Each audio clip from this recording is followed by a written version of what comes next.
I'm 𝗷𝗂𝗁𝗍, and you're listening to What the Heck Fintech, where you'll experience and learn that fintech is fin life. Let's get started.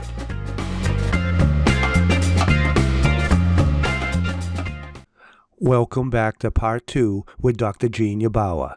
If you didn't hear part 1, please go back and listen to it so you can hear Gene's unbelievable background, how he grew up, how he traveled the world, and how deep he was in senior roles in the financial industry, which in turn helps all his WPI fintech students.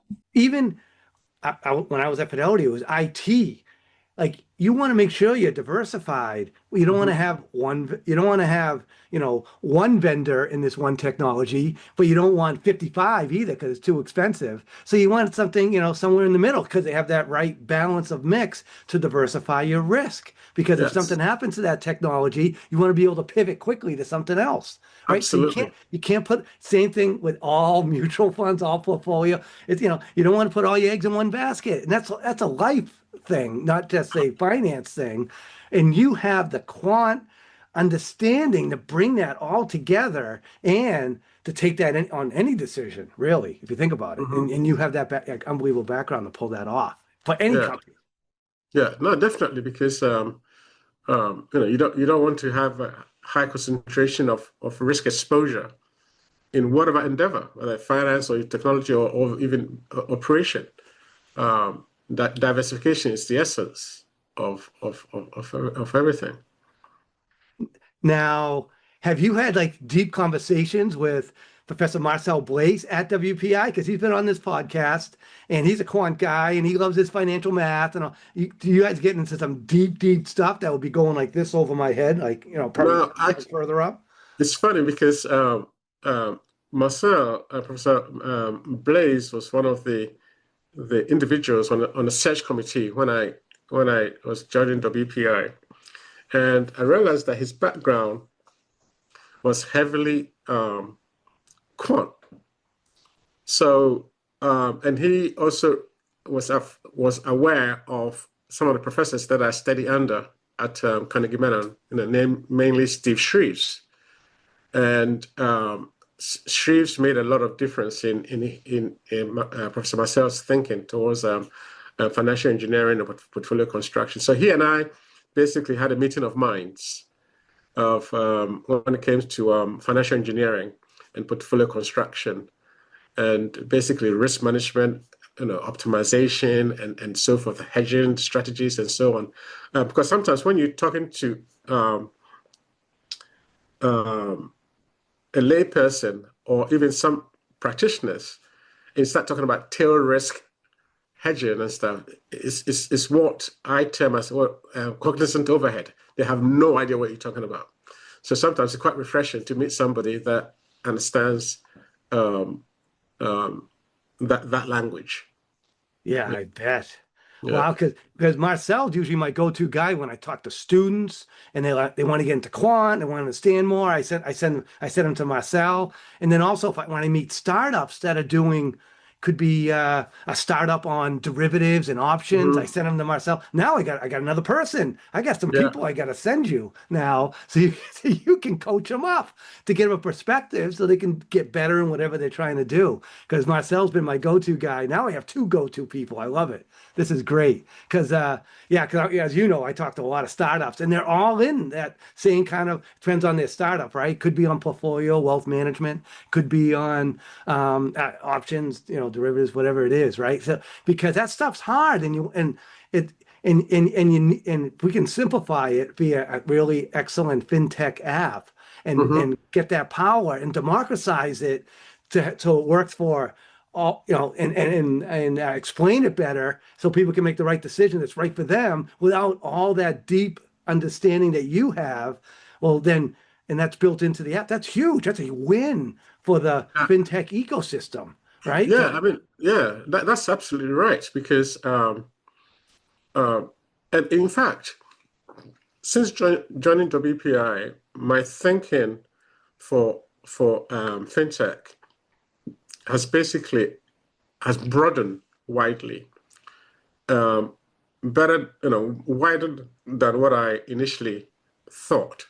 Because before, I used to think of fintech as in terms of payment system alone, which basically, I mean, it's a small part.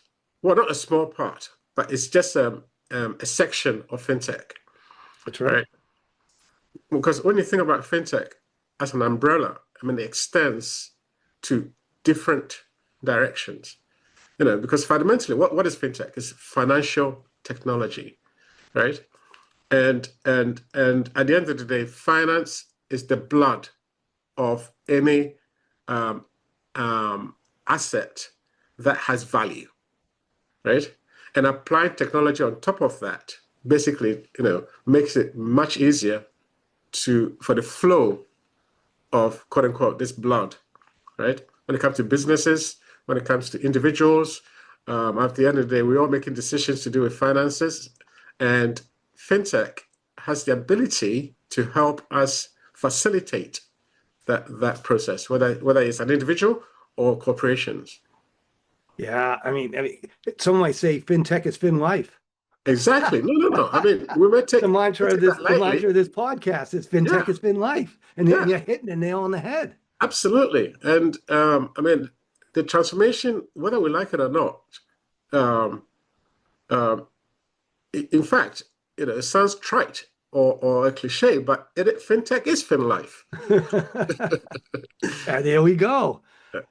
Now, I'd love to hear, because we just hit about the ecosystem, and now you're getting, deeper into the ecosystem via WPI. I mean, you were deep before, but now you get into, different areas and seeing that fin life side of it.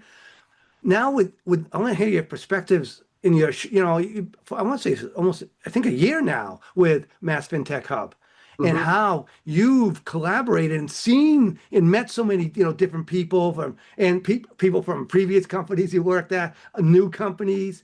What's your viewpoint now? Has that broadened it, Mass FinTech Hub, coupled with the great professors at WPI and other professors that you're meeting?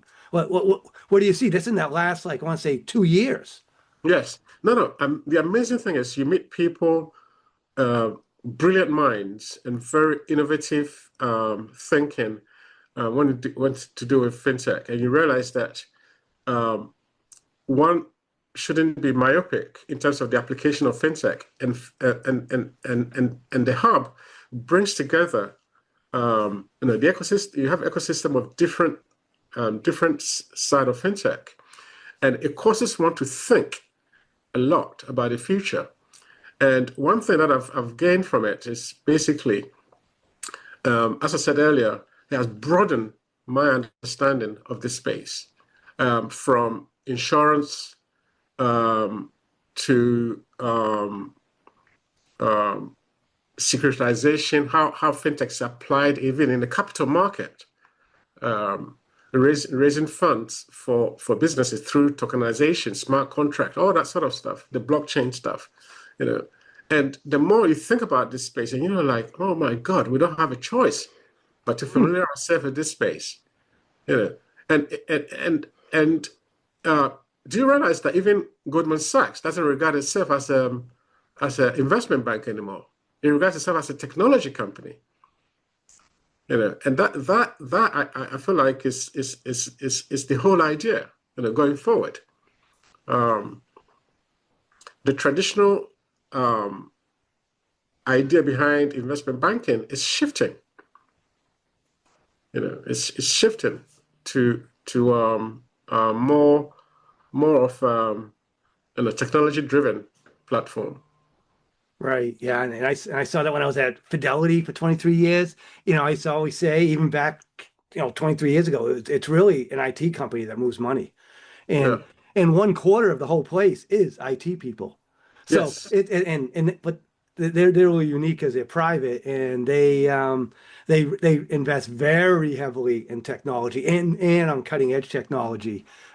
Whether it's out and about or not, they've been talking about blockchain for the last, probably 18 years. Yes. I remember, early in my career, they started talking about it, and now it's getting, it's been going on for a while, but, and AI and a lot of things I got to see at Fidelity. So, Yeah, it's so true. Like really, those companies, if they're not using IT, they're not gonna they're dead. They're not gonna be able to No, do anything. yeah, no, honestly, it's either you adapt or you become defunct. Right. And the likes of JP Morgan, Morgan Stanley, and Goldman, they all built this digital ledger of where their transaction takes place on instead of the traditional exchange, you can actually have everything done on this blockchain infrastructure. So investment banking is being digitized to some degree, and that's the direction that we're going. Blockchain and fintech is very, very exciting, very, very exciting. And to keep that excitement going, and because you lead the project center, and I have some experience in that too. Yeah. And but the thing that I saw, and I'd love to see what you're seeing now, because I was doing it a few years ago, with industry and academia working together to solve real world problems right now. The learning is through the roof for these students. They can't get that in a textbook. They can't get that from hearing one lecture. They got to get their hands dirty, and they get their hands dirty every day in the capstone projects at WPI and other schools that do project-based learning. But no one does project-based learning quite like WPI. I didn't realize it at the time when I was at WPI.